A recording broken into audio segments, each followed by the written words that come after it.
Muchas gracias por la presentación, Kelly. Eh, a ver, ahora sí. Agradezco también aquí por aceptar también este trabajo para ser presentado, para hablarles un poco sobre periodicidad para una clase especial de difeomorfismos que a principio están definidos en dimensión 2, es decir, en superficies en el plano. Ok, vamos a comenzar. Entonces, en dinámica, sistemas dinámicos, se estudia mucho este concepto del caos y junto con este estudio de este concepto aparecen estos objetos que son los puntos periódicos. ¿Ok? Entonces, por ejemplo, si hablamos en endomorfismos, el teorema de Sharkovsky, por ejemplo, nos brinda lo que sería la existencia de puntos periódicos bajo la única condición de continuidad.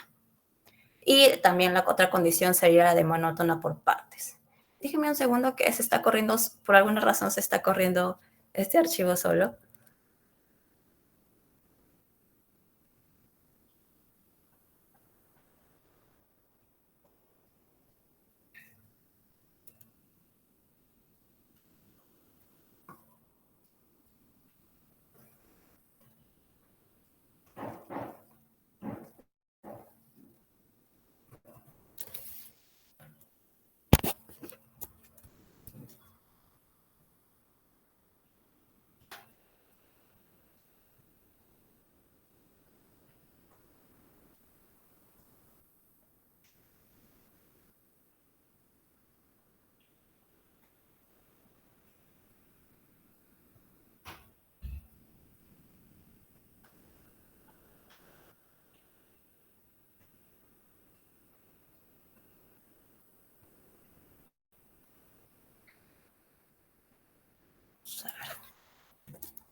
Esperemos que ahora sí.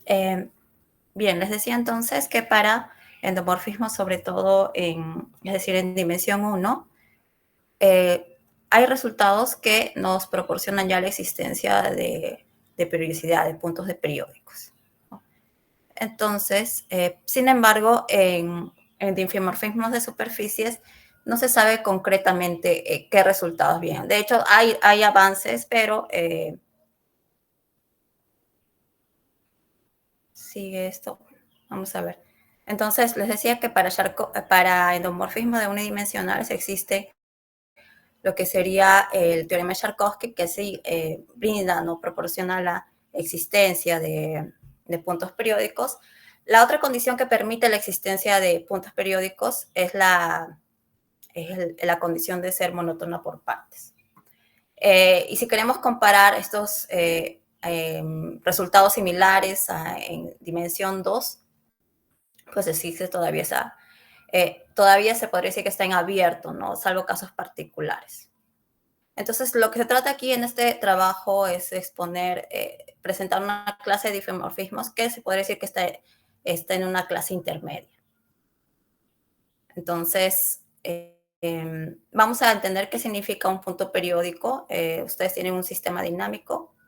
Un punto periódico acaba siendo pues un punto tal que después ustedes iterar, tomar muchas veces o pocas veces, el punto regresa al mismo. Y luego también tenemos que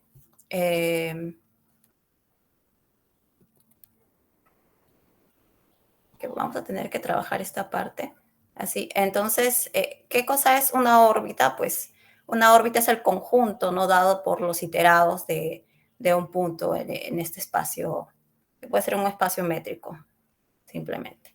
¿Qué más? Se dice que un punto es recurrente si existe una vecindad, existe una vecindad que contiene algún iterado, ¿no? Aquí existe un n tal que un un F aquí disculpen, aquí es FN, existe algún FN contenido en alguna vecindad, es decir, cerca, ¿no? De alguna forma retornan para algún N natural o entero. Entonces, les voy a presentar aquí la clase de difeomorfismos que es definida al principio en superficies, pero que acaba siendo una dinámica intermedia entre superficies y unidimensionales. Entonces, al principio que ustedes consideran una superficie compacta, con borde, esto es importante, y este difeomorfismo pues es tal que su imagen va a estar contenida en el interior, es decir, hay una especie de contracción, ¿no? En alguna dirección. Es de clase CR y vamos a decir que este difeomorfismo va a ser disipativo si el determinante de cualquier punto en la superficie es tal que tiene módulo menor que 1. Solamente se pide eso. Ya bajo esta condición de disipatividad, ¿esto qué significa? ¿Esto qué implica? Que, bueno, yo les decía, esto contrae el volumen, ¿no? de la superficie, esta F. Luego, ¿qué más? Para entender qué está pasando, vamos a... ¿Qué por detrás nos dice esta condición de la disipatividad? Es necesario definir qué es el conjunto estable de este punto por la función, por este difeomorfismo F. Entonces, esta es una variedad estable, perdón, al principio es un conjunto estable, solamente un conjunto. Es el conjunto de los elementos en la superficie, en este caso, cuya órbita acompaña al X. Eso quiere decir la variedad estable. Entonces, el conjunto estable al principio. Solo que con esta condición de disipatividad, este conjunto estable se torna una variedad unidimensional, ¿sí? Incluso de la misma clase que este F. Entonces, siempre y cuando este X no sea un punto atractor, porque si no, ya la variedad estable ya deja de ser una curva, no deja de ser unidimensional, podría ser simplemente ahí una vacía. Entonces, bueno, aquí tenemos lo siguiente. Ok, y ahora para ser más específicos en esta clase de difeomorfismos, es que vamos a definir, primero vamos a pedir, esta clase se va a llamar suavemente disipativo, de hecho el autor que introdujo esto, los autores que son Crovisier y Pujals, al principio le llamaron fuertemente disipativo porque había una contracción que no podían retirarla, una condición fuerte, pero en realidad acaba siendo suaves en un sentido, porque es la única condición, se reduce más que todo, deja de ser fuerte porque se reduce a trabajar con las variedades estables. Luego, ¿qué más? Entonces, un difeo va a ser suavemente disipativo, si es disipativo, y además la variedad estable, ¿no? Que cuando ustedes intersecan la variedad estable con la superficie, esta va a dividir a la superficie. Va a dividir a la superficie en dos conexos. En particular, si la superficie es el disco, bueno, separa ahí el disco como vamos a ver en el siguiente diseño. Ok. Antes de continuar, este conjunto de los suavemente disipativos lo vamos a anotar así como MD en la superficie. Y en el caso que la superficie sea el disco que conocemos en el plano, en el disco con borde, entonces la variedad estable acaba siendo pues una curva que corta, ¿sí? Pero en este caso la curva que voy a tomar sería la intersección de la variedad estable con este disco que me va a dar una única curva, ¿no? Entonces, en ese sentido, esta curva, lo que se pide es que corte el disco en dos. Entonces, para entender un poco este tipo de difeomorfismos, pongamos un ejemplo clásico, que es el de la herradura de Smale. ¿En qué consiste la herradura de Smale, esta dinámica? Pues en que ustedes toman este disco que ustedes ven aquí, todo este disco, lo estiran lo estiran, lo doblan y lo encajan dentro del disco. ¿Sí? Este es un ejemplo de un suavemente disipativo. Este es conocido como la herradura de Smale. Aquí claramente se ve quién es la imagen, cómo está siendo encajada. Este tipo de, aquí en este caso, esta herradura, esa dinámica, la verdad es que admite un punto que es atractor, que va a estar por aquí, que es el P. Es el A, ¿de verdad? Es el A. Las variedades estables son, ustedes toman un punto cualquiera en el disco y por lo general, o sea, salvo en casos de medida nula, ese punto, la variedad estable va a ser una de estas rectas, ¿no? Unas rectas. ¿Sí? Y la mayor parte, en la mayoría de casos van a ser rectas que son horizontales. Ok, ese es un ejemplo de suavemente disipativo. ¿Qué más pueden ver? Las mapas de no también son un ejemplo, ¿no? Que cuando son aplicaciones simplemente en el plano, que bajo ciertas condiciones. De hecho, es una entrada que sea tipo cuadrática y con ciertos valores de las constantes. Okay. Solo para hablar un poco más de este tipo de difeomorfismos antes de ir al objetivo de la presencia de puntos periódicos, es importante. ¿Por qué es importante esta clase de difeomorfismos? Porque hay unos resultados que han sido estudiados previamente por los autores que han introducido esta dinámica. Es que la primera es que bajo cierta condición, es decir, esta de aquí, si ustedes toman el determinante, el módulo determinante menor o igual que aquí, esto es en general, bajo esta condición, todo difeomorfismo aquí que está suficientemente cerca de un suavemente disipativo acaba siendo también suavemente disipativo, ¿no? Esto en el fondo nos quiere decir que esta clase tiene interior no vacío, ¿no? Entonces, no es irrelevante esta clase de difeomorfismos. Aquí está, el interior es no vacío. La traducción es que cuando el determinante es suficientemente pequeño, ¿no? La disipación se torna una propiedad de clase según abierta. Ok, solamente para diferenciar qué cosa no es suavemente disipativo, vamos a considerar la siguiente dinámica. Este es el disco en el plano.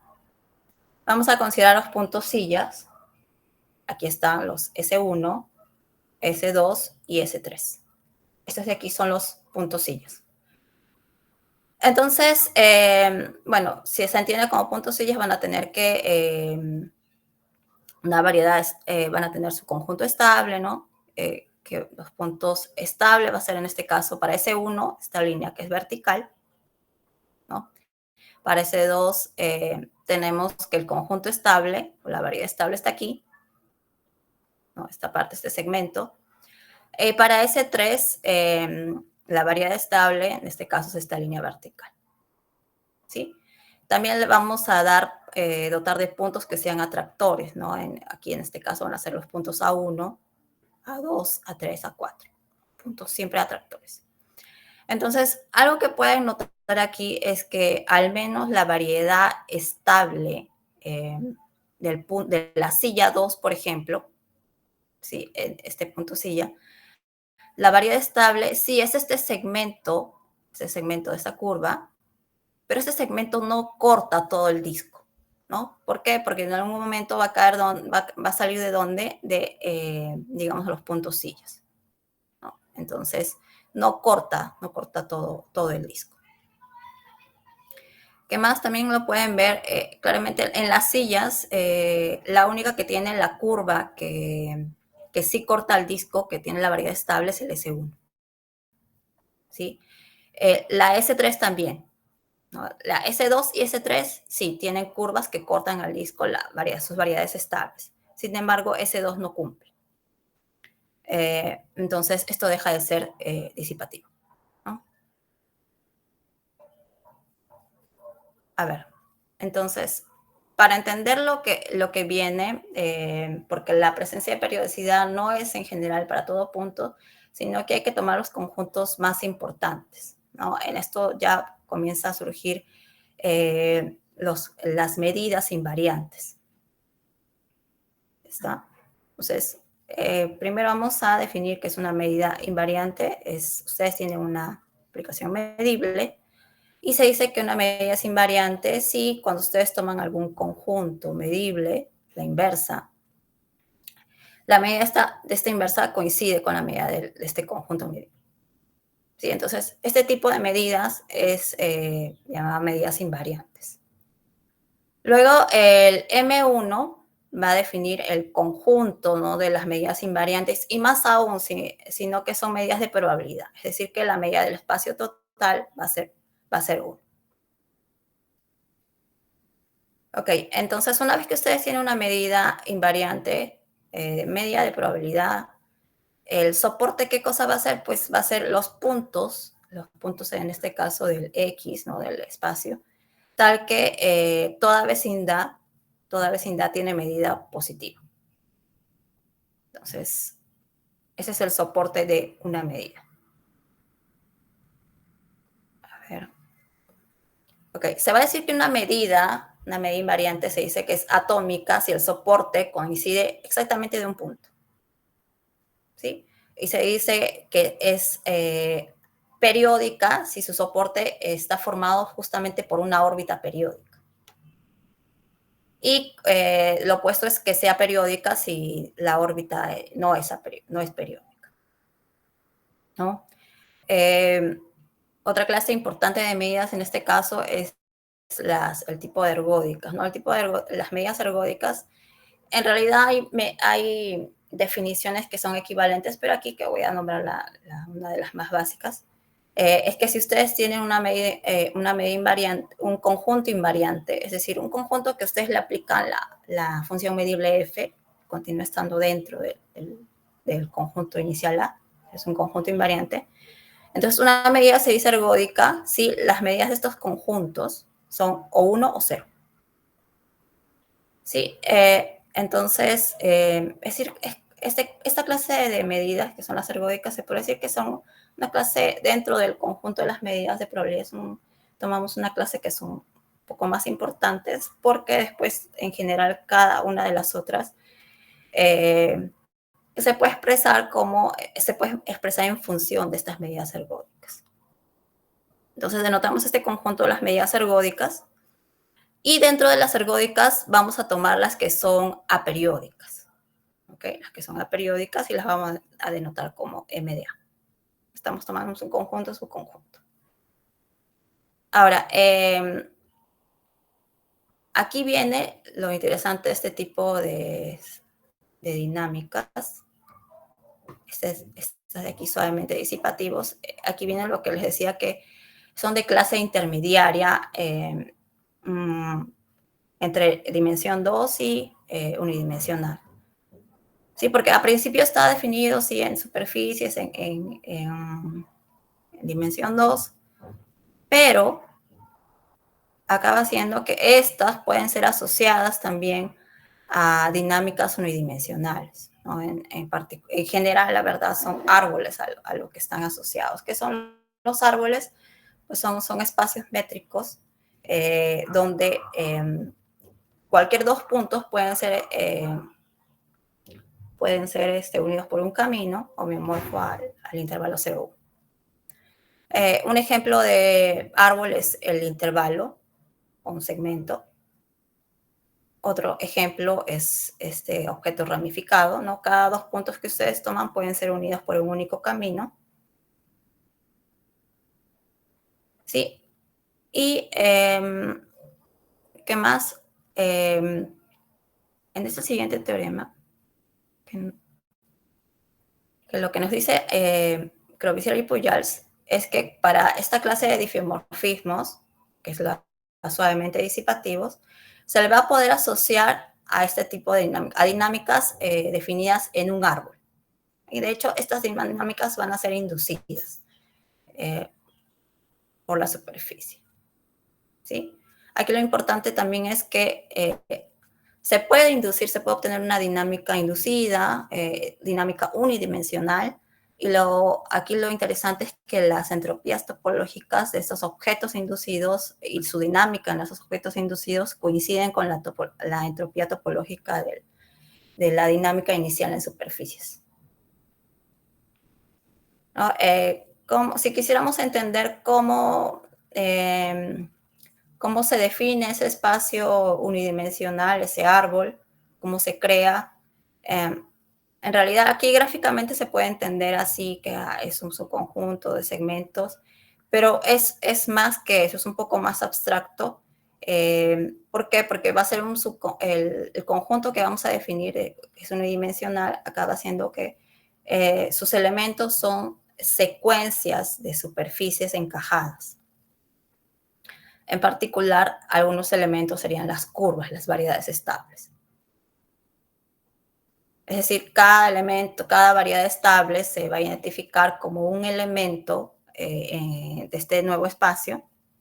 Por eso es que aquí aparece de esta forma. No es que el árbol esté contenido, sino que se identifica con un elemento del espacio unidimensional. Y por eso es que cuando ustedes tienen, si las variedades estables se presentan de esta forma, ¿no? Estas curvas que ustedes ven son todas variedades estables. Entonces, si yo a cada una de esas le asocio un punto, y lo que quiero es tener una dinámica, un espacio unidimensional, se podría decir que se tiene esa estructura, ¿no? Ramificada. ¿Y cómo sería la dinámica en el ejemplo de la herradura de Smale, por ejemplo? ¿No? Hemos dicho que la herradura de Smale, aquí lo que está es, la dinámica es estirar el disco, doblarlo y encajarlo. Lo doblamos, lo encajamos, sabemos que las variedades estables son estas rectas horizontales. Entonces, ¿cuál sería el espacio inducido, el árbol que se le asocia a este? De nuevo, cada variedad estable se identifica con un punto, ¿no? Todos los que están, estas líneas azules, se identifican con un punto aquí de la derecha. Y así. Y este segmento que son los subconjuntos errantes, elementos o conjuntos errantes, acaban colapsando aquí a puntos. ¿Sí? Y lo curioso es que también ya tenemos el espacio asociado unidimensional y cómo se comporta la dinámica asociada, ¿no? Porque el difeomorfismo inicial aquí es estiras, doblas, encajas, ¿no? En este caso, la dinámica en este nuevo espacio, en este árbol, se comporta como el mapa tenda, ¿no? Este mapa tenda, ¿qué es lo que hace? Pues un ejemplo es multiplican por 2 y toman de esta forma. Entonces, para terminar esta relación de esta clase de difeomorfismos, es que tenemos lo siguiente, es que esa dinámica que se induce no tiene como ser un homeomorfismo. Los puntos periódicos de la dinámica original coinciden con los puntos periódicos de la dinámica inducida. Es decir, lo que quiero decir es que la proyección, porque como se asocia la proyección, que es el medio por el que se asocian de la superficie a esta dinámica, a este espacio unidimensional. ¿Qué más? Y aquí hay una fuerte conexión entre ambas dinámicas, ¿no? Que es en el sentido ergódico. Es que se va a inducir un mapa entre las medidas invariantes, tanto de la dinámica en la superficie como de la dinámica en el árbol. Y la cual va a ser sobreyectiva, y dentro de las aperiódicas hay biyección. ¿Sí? Entonces, ¿qué quiere decir esto? Que las medidas ergódicas, sobre todo las aperiódicas, están en forma definidas, no definidas, sino están relacionadas fuertemente con las medidas aperiódicas de la dinámica unidimensional. Entonces, aquí ya cuando se ve esta fuerte relación ya podemos decir que es del tipo una dinámica intermedia. Ok, solo para mencionar aquí unos resultados que también fueron parte de mi tesis doctoral, eh, fueron que hay una equivalencia, ¿no?, entre esas dinámicas, que tanto en el sentido ergódico como topológico. Ya salió también esto, tenemos también las recíprocas de este resultado, es decir, si yo tomo dinámicas en los árboles, las dinámicas inducidas son equivalentes, lo que consigo es que las dinámicas originales acaban siendo también equivalentes, tanto en el sentido ergódico como topológico. En el sentido ergódico quiero decir que las medidas ergódicas aperiódicas están relacionadas una a una. Sí, en el sentido topológico es que para algún conjunto va a haber eh, algún homeomorfismo, por decirlo así. A ver. Bien, pero aquí lo importante es centrarnos en los puntos periódicos. Ya les hablé de la importancia de este tipo de dinámicas. Pero lo que quería mostrarles era que en esta clase de difiomorfismos, de los suavemente disipativos, la presencia de puntos periódicos es fuerte, ¿no? Para esto podría naturalmente surgir de la idea de que como es una dinámica intermediaria a la unidimensional, entonces podríamos pensar que sí, también los periódicos tienen una fuerte presencia, ¿no? De hecho, está aprobada la densidad para endomorfismos, es decir, para mapas continuos, en el conjunto de los puntos recurrentes. No, recuerden que los puntos recurrentes de una dinámica son aquellos que en algún momento los iterados vuelven. ¿Sí? Para toda vecindad siempre van a encontrar un iterado que regresa cerca del original. Entonces, la densidad de puntos periódicos ya está probada, es un resultado conocido. Aquí está el conjunto de puntos periódicos, es denso. ¿Sí? Su presencia es fuerte en el conjunto de los puntos recurrentes. ¿Sí? Y el teorema que también es resultado de Corbusier y Poyals es que cada vez que ustedes tengan una medida, un suavemente disipativo, una medida invariante, ¿sí?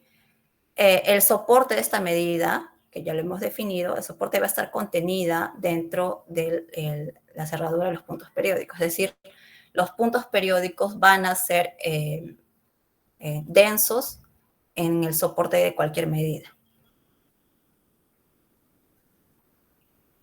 Ok. ¿Esto qué significa? ¿No? Esto lo que nos está diciendo, eso está implicando el closing lemma sin perturbación, ¿no? ¿Por qué nombro aquí el closing lemma? Porque una forma en dinámica de encontrar puntos periódicos es usando el closing lemma. El closing lemma de clase C1, CR. Entonces, ¿qué es lo que hace el closing lemma? Lo que hace es perturbar la dinámica y perturbar y encontrar una que sí tenga puntos periódicos. Eso es lo que se hace en general para buscar periodicidad a una dinámica, o por lo menos para una dinámica que esté suficientemente cerca. Y lo que nos dice para este caso, para esta clase especial, es que nosotros no necesitamos perturbar nuestra dinámica, ¿no? Nos va a decir en realidad que los puntos periódicos están presentes automáticamente, ¿no? en el soporte de cualquier medida, ¿no? Y también aquí es importante el soporte de cualquier medida, porque recuerden que el soporte es aquellos puntos donde se tiene medida positiva. Okay. Para dar una idea de la prueba de estos teoremas, me gustaría observar primero cómo se comporta, cómo es la prueba, presente la idea de la prueba del caso unidimensional, ¿no? Para el caso unidimensional, lo que tendríamos es lo siguiente. Ustedes tienen aquí un endomorfismo del intervalo 0,1, 0,1, y lo que se hace es pues tomar un punto recurrente. ¿no? Y uno de sus iterados que es suficientemente cercano. Entonces, lo que se tiene que probar es que el conjunto de los puntos periódicos, en este caso es de F, perdón, sea distinto del vacío, ¿no? Entonces, la clásica, la prueba de esta primera parte de este endomorfismo unidimensional, la prueba más clásica es aquella que usa el orden en la dinámica, en la recta, ¿no? Un punto, un iterado es mayor, menor que otro, y en base a eso se pueden encontrar puntos periódicos usando simplemente el orden. Sí, pero nosotros existe una prueba que depende del orden en los reales, pero debido a que nosotros aquí estamos, debido a que no estamos más en una dinámica unidimensional, el orden ya acaba siendo, no nos va a aportar lo mismo que en dimensión. Entonces, lo que se establece es otra prueba, aquí para tener una idea de cómo va a ser la prueba de dimensión para nuestros suavemente disipativos. Vamos a establecer una prueba que no depende enteramente del orden, ¿no? Pero que nos va a proporcionar una idea para lo que sería la prueba del caso suavemente disipativo. Entonces, ustedes tienen aquí, ¿no? Este es el endomorfismo, tomamos un X0 recurrente y uno iterado que esté suficientemente cerca. ¿Ok? Entonces, aquí vamos a hacer, digamos, estos de aquí vamos a considerar X0, los intervalos cerrados de 0 a X0 y X1 a 1. Vamos a suponer, sin pérdida de generalidad, de que este X0 va a ser menor que X1, ¿no? Caso contrario, se cambian las posiciones, todo no cambia, no se altera en ese sentido. Entonces, vamos a definir un f de k, un k, vamos a tomar un k mínimo, vamos a ponerlo aquí. Aquí no puedo escribir encima, ¿no?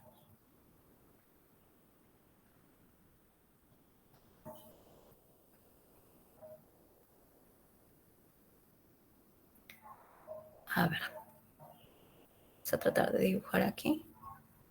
Entonces, vamos a tomar digamos, vamos a definir un...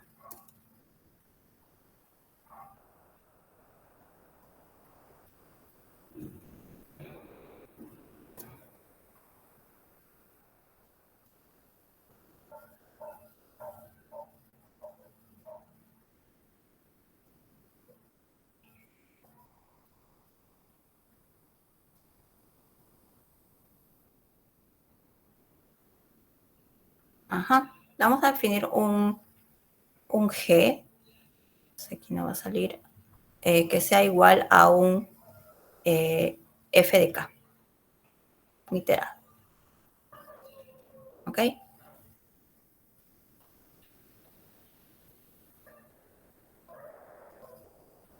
Entonces, este K, que ustedes ven aquí que se va a tomar, este K, es tal que va a ser el mínimo tal que G de K de X1,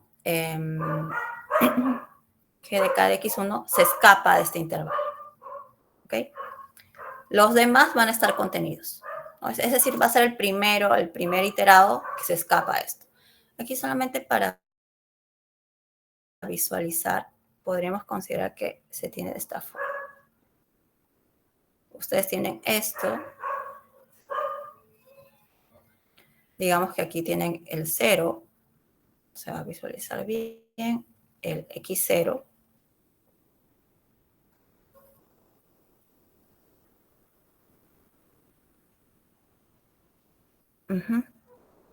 Y aquí también van a tener el X1, ¿no?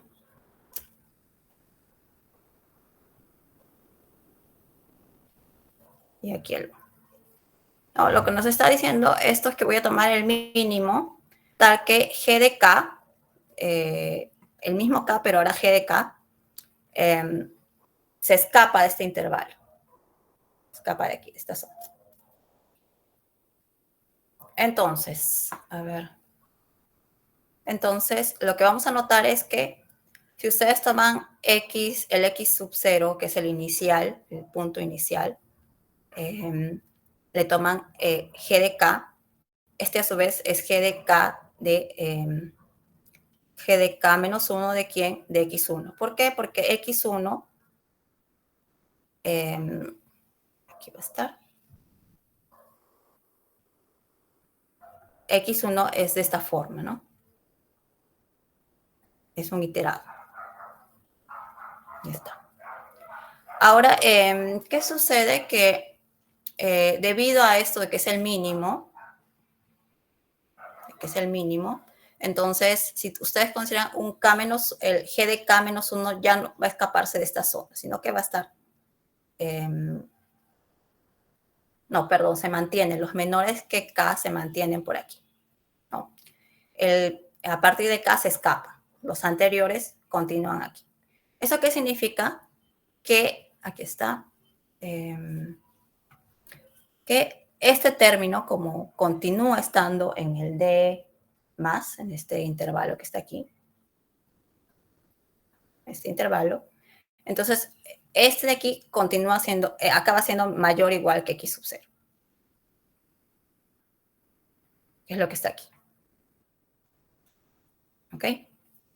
Y ahora lo que se considera es una función continua que va del intervalo de 0 a 1 aquí. ¿No?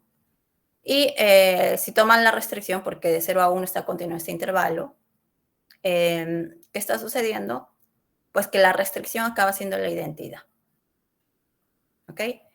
¿Qué más se puede observar viendo este comportamiento de esta f y cómo ha sido definido este k?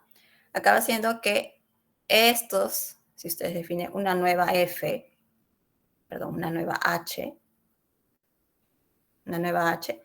todos estos de aquí colapsan, vamos a poner aquí, todos estos colapsan, toda esta sección que ustedes ven aquí va a colapsar este punto.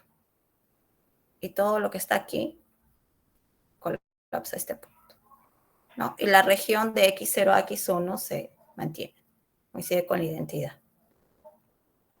¿Qué más? Ahí está esto que les estoy mencionando. Y cuando ustedes toman la composición de H con G de K de X sub 0, esto también coincide con X1.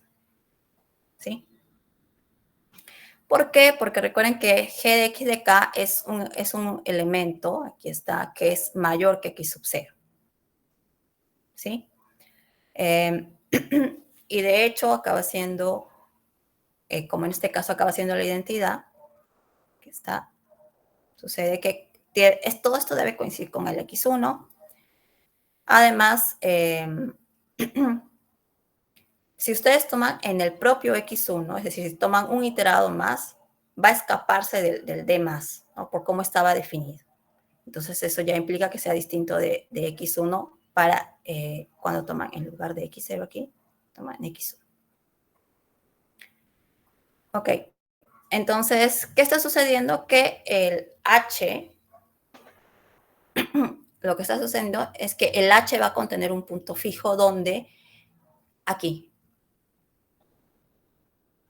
va a tener un punto fijo en esta sección, ¿no? Y ese punto no va a coincidir ni con X0 ni con X1. Es un punto que está enteramente contenido en este intervalo de X0 a X1. Bien, ¿no? Entonces,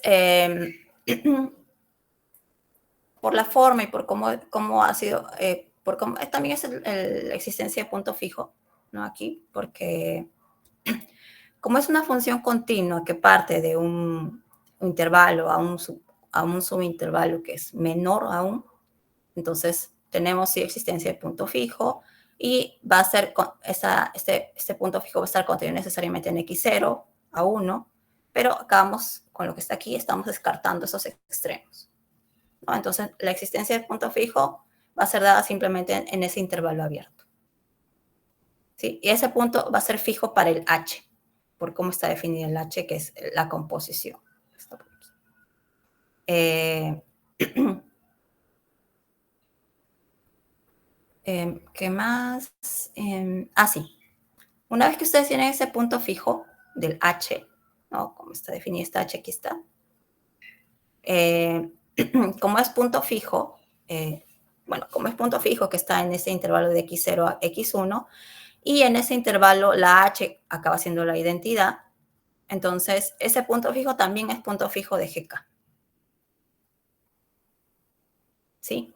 Y si es punto de fijo de GK y G acaba siendo pues un iterado de la F, entonces este mismo punto, este que es punto fijo de esta, acaba siendo punto periódico de F, del F original.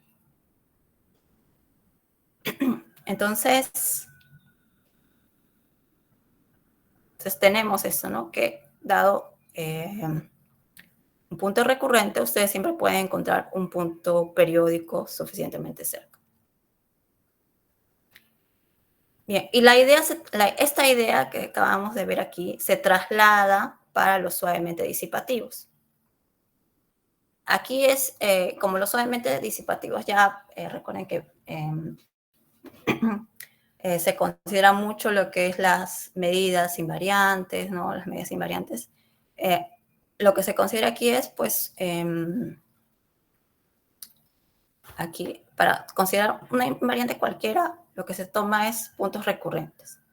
Pero aquí hay una forma de hacer un zoom, hay que recurrir un poco a ciertos bloques, ¿no? Para que podamos hablar de puntos recurrentes, para que la dinámica se comporte un poquito más, como la dinámica unidimensional. Hay que hacer un zoom pasando por las medidas, por el soporte de las medidas, también pasando por bloques de Pessin, que son todo esto es asociado a medidas invariantes, para poder tener así, haciendo un zoom, poder tener esta idea, ¿no? Esta idea de lo que está pasando en la superficie, o en particular en el disco.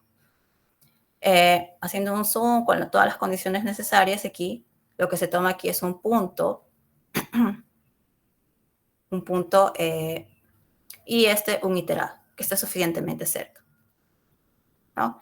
En realidad lo que está por detrás de aquí es que cualquier punto, cualquier elemento en el soporte de una medida, aquí se viene un teorema de la recurrencia de Poincaré, acaba siendo pues,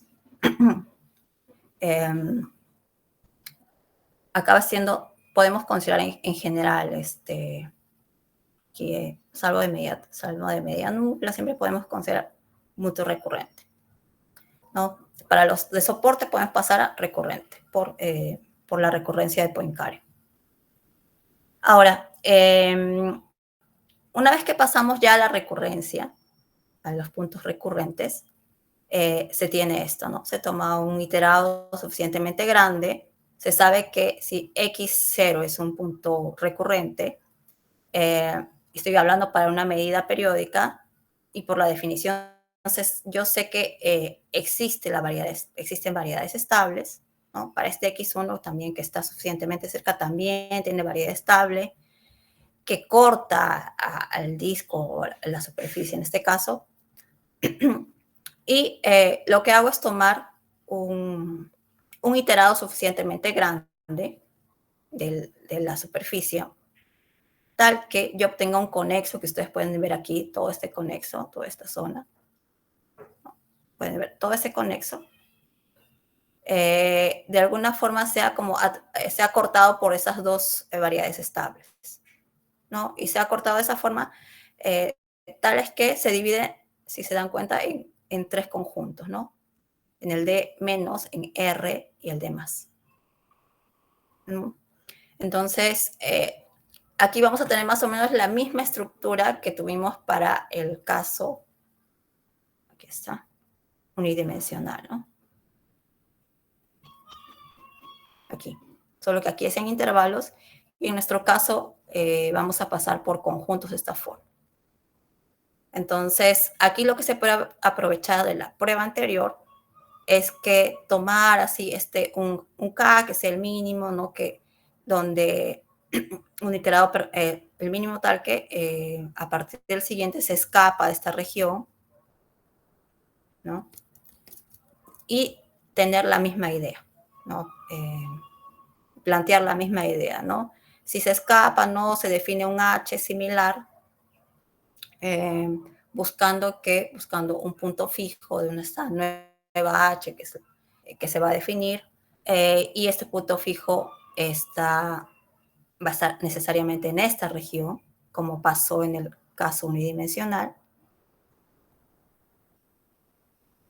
Sí, como pasó en ese caso unidimensional, y ese punto fijo que acaba siendo, pues acaba siendo punto fijo del propio G de K, ¿no? De ese iterado que se va a coincidir solamente la idea, y por tanto vamos a tener un punto periódico respecto de F.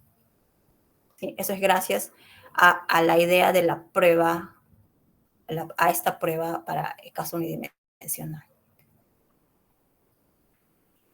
Y bueno, y eso es lo que es por lo que estaba por detrás en este caso para los suavemente disipativos de lo que les quería hablar hoy. Gracias.